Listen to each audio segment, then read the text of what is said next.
Hi everybody, Colter Brown here from the Northern Ag Network, broadcasting from the Montana Stockgrowers Convention in Billings, and joined here by Executive Vice President Rayleigh Honeycutt. And Rayleigh, I think one important thing to highlight at the front is how the Board of Directors has invested in growing the association and really showing some fruit for their labors. Absolutely. We have a mantra, we're better together, and so really have initiated not only dollars to recruit membership, but also staff time and staff resources to really bring people in the fold. We know we agree on 90% or 85% of the issues. There are issues that we have some differing opinions, but as a cattle industry, we all need to unite and move forward together to support and extend the longevity of our industry.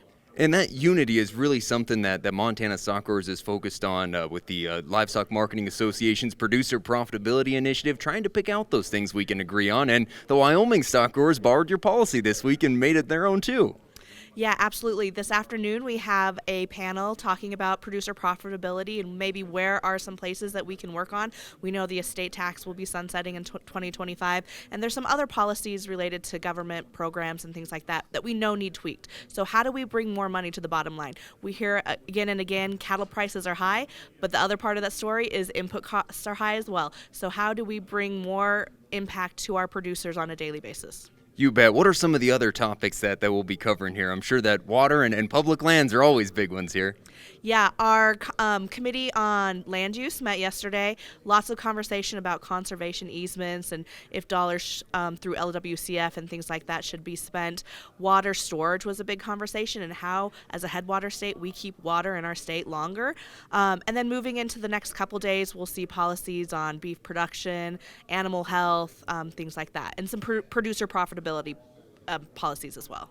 Well, a lot to cover here at the Montana Stockgrowers Convention, and we'll be bringing you updates throughout the week. We asked Montana farmer Walt Sales about the challenges of mental health in agriculture. Another drought. There always is. There's always going to be another something. I grew up in a generation of you pulled yourself up by your bootstraps. But it's become evident is what do you do if you can't even find those bootstraps? If you need to talk to somebody, go to beyondtheweather.com for free counseling for Montana ag producers.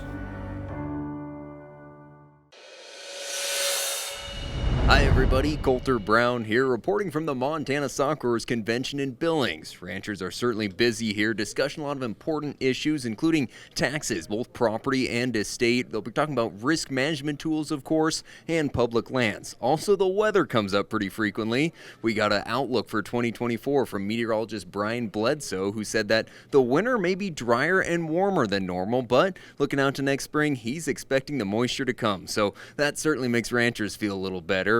You know, there is a lot of cautious optimism from producers as they look towards next year. We love that we've had a better grass year and prices have been higher, but boy, this futures market not giving us a lot of help. We started higher on the board yesterday, but ended up closing lower. Feeders again at contract lows and live cattle not far from it.